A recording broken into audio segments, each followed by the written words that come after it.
ഇത് തിരുവോണത്തിന് 2 ദിവസം മുന്നേ എടുത്ത വീഡിയോ ആണ്. എല്ലാ പ്രാവശ്യത്തെ വെക്കേഷനെ പോലെ തന്നെ ഇപ്രാവശ്യം അനുവിനെ ഞങ്ങൾ ഇങ്ങനെ കൊണ്ടുവന്നിട്ടുണ്ടായിരുന്നു. അപ്പോൾ പിന്നെ എങ്ങോട്ടെങ്കിലും പോകണമല്ലോ. അങ്ങനെ ഞങ്ങൾ അരുവിക്കര ഡാമിൽ പോകാമെന്ന് വിചാരിച്ചു. അവിടെ ലൈറ്റും ഫ്ലോട്ടും ഒക്കെ ഉണ്ട്. ചുമ്മാ കുറച്ച് നേരം കറങ്ങുക എന്നിട്ട് തിരിച്ചു വരിക എന്ന ലക്ഷ്യത്തോടെയാണ് ഈ പോക്ക്. എൻ്റെ ചേട്ടൻ ഡ്രൈവർ ആയതുകൊണ്ട് എങ്ങോട്ട് പോയാലും ആരെങ്കിലുമൊക്കെ അറിയാമെന്നുള്ളവർ കാണും.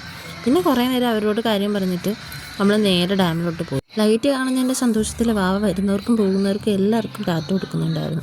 എന്തിനും അവിടെ നിൽക്കുന്ന മരത്തിനും കായ്ക്കും പൂവിനും എല്ലാത്തിനും ടാറ്റ കൊടുക്കുന്നുണ്ടായിരുന്നു. ഞങ്ങൾ 5 പേരായിട്ടാണ് പോയത്. അനിയത്തിയും അനുവും കൂടെ ഒരു വണ്ടിയിലും ഞാനും ചേട്ടനും വാവയും കൂടെ ഒരു വണ്ടിയിലുമായിട്ട്. അവിടെ ചെന്നപ്പോൾ കുറേ സ്റ്റോളും പിന്നെ കുഞ്ഞുങ്ങൾക്ക് കളിക്കാൻ വേണ്ടിയിട്ടുള്ള കുറേ റൈഡും അങ്ങനെ കുറേ കാര്യങ്ങളുണ്ടായിരുന്നു. പിന്നെ നിറയെ ലൈറ്റ്സ് ഉണ്ടായിരുന്നു. ആദ്യം താഴെ ഡാമിൻ്റെ അങ്ങോട്ട് തന്നെ പോകാമെന്ന് വിചാരിച്ച് ബൈക്കൊക്കെ ഒതുക്കി വെച്ചിട്ട് ഞങ്ങൾ താഴോട്ട് നടന്നു പോയി. വാവ ഫോണിൽ പോയിട്ട് ഞങ്ങളുടെ ആരുടെയും മുഖത്ത് പോലും നോക്കുന്നുണ്ടായിരുന്നില്ല. ലൈറ്റിലെല്ലാം നോക്കിക്കൊണ്ടിരിക്കുകയായിരുന്നു. വാവയെ എടുക്കുന്ന കാര്യത്തിൽ എനിക്ക് പിന്നെ പ്രശ്നമൊന്നും വന്നില്ല. എല്ലാവരും കൂടെ മാറി മാറി എടുക്കുന്നുണ്ട്, കുഴപ്പമില്ല.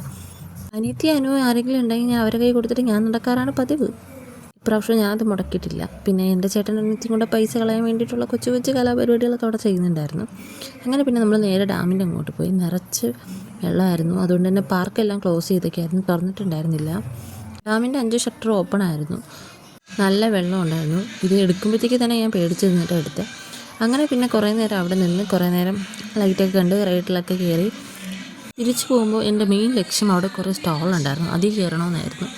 അതിന് വേണ്ടിയിട്ട് ഞാൻ അവരെന്തോ അവിടെ ചെയ്യുന്നുണ്ട് വെയിറ്റ് ചെയ്യുമായിരുന്നു. ചുമ്മാ വെറുതെ എക്സ്പ്രഷൻ ഇട്ട് ചാവുന്നതേ ഉള്ളൂ. അങ്ങനെ പിന്നെ നേരെ സ്റ്റോളിലോട്ട് കയറി നമുക്ക് ആവശ്യമുള്ള കുറേ സാധനങ്ങളൊക്കെ വാങ്ങിയിട്ട് തിരിച്ച് വീട്ടിലോട്ട് വന്നു. അപ്പം പിന്നെ ഇത്രയേ ഉള്ളൂ. അടുത്ത വീഡിയോ കാണാം. Tata bye bye, see U.